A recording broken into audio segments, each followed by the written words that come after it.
Alors, un petit tuto sur Revit pour rappeler les bases de la mise en forme d'une feuille au format A3 dans laquelle on va insérer plusieurs vues.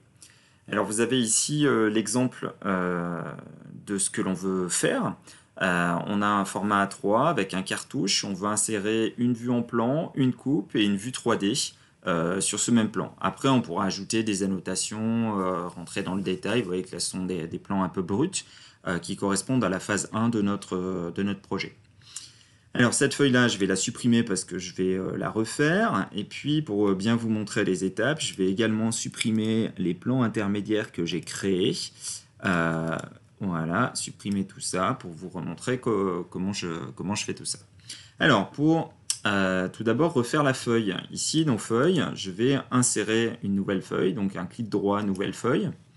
Et ici, il me propose initialement que des éléments de base de Revit. Pour cela, moi, je vais chercher une famille que j'ai créée, que vous avez peut-être créée lors d'autres TP. Je vais charger eh bien, un cartouche A3 de l'IUT. Je pourrais vous le mettre à disposition si besoin.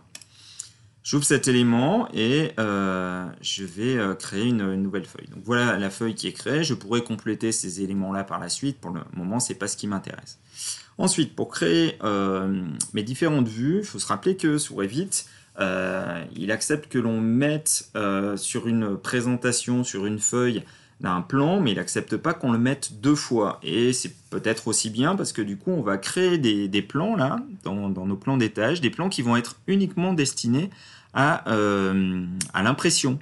Donc ça, ces plans de niveau, on va les conserver pour la modélisation, mais je vais créer des plans qui vont nous permettre d'imprimer.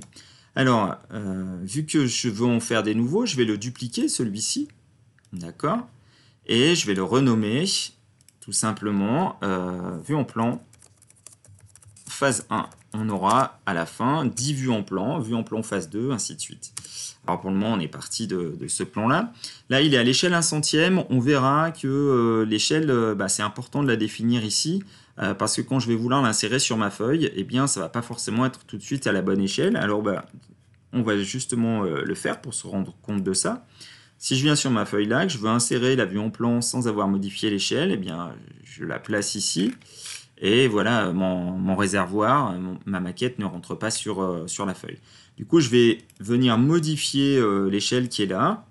Et je vais me mettre à l'échelle 1 millième. A priori, ça va fonctionner. Et donc, sur ma feuille, voilà, le plan, cette fois-ci, il a une taille qui est plus acceptable et qui correspond à ce que l'on souhaite ici. Alors, au passage, il faut modifier, parce que là, il y a l'étiquette. Alors ça, c'est pas évident à modifier ça. Il faut surtout pas cliquer dessus, parce qu'on n'a pas la possibilité de le modifier. Il faut cliquer sur le cadre, là, et j'ai la poignée qui apparaît. Et cette fois-ci, je peux le faire. Je suis d'accord que c'est un petit peu tordu. Et si on veut éloigner un tout petit peu cet élément-là, voilà, je vais l'éloigner un petit peu là. Je vais faire exactement pareil pour la vue 3D. Là, j'ai une vue 3D, eh bien, je vais tout simplement dupliquer cette vue 3D là, parce que si je la modifie après, eh bien, elle sera modifiée sur la feuille. Donc, j'ai fait 3D et je vais l'appeler 3D phase 1.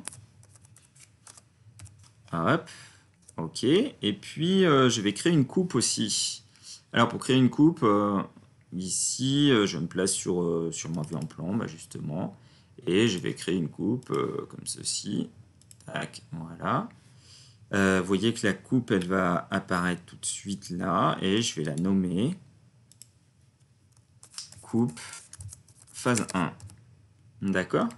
Et donc ces éléments, alors à quoi elle ressemble ma coupe? Ouais, alors je vais aussi la mettre à l'échelle 1 millième pour que ça corresponde avec à mes éléments. Alors il y a des éléments qui apparaissent sur cette coupe, je ne voudrais pas les voir, je les ai déjà modélisés. Hop, je les supprime pour pas que vous les voyez, mais c'est pas grave. Enfin, je les supprime, je les masque. Donc ici, je vois bien le sol, la paroi moulée et mes différents niveaux. Et je vais insérer ces éléments-là. Donc la coupe, je vais la placer ici. Et la vue 3D, je vais la placer ici. Alors la vue 3D, elle aussi elle est beaucoup trop grande. C'est parce que j'ai pas fait la modif d'échelle dessus, effectivement. Alors, à un 5 centième, est-ce qu'elle rentre?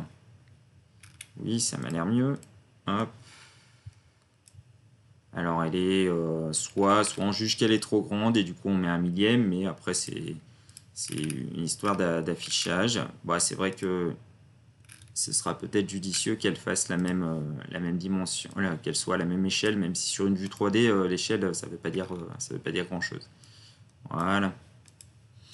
Eh bien, donc j'ai réussi à atteindre mon objectif qui est de créer une feuille. Il ne manque plus qu'à la renommer parce que quand j'en aurai 10, il faut mieux qu'elle ait un nom explicite. Donc, phase 1. Voilà.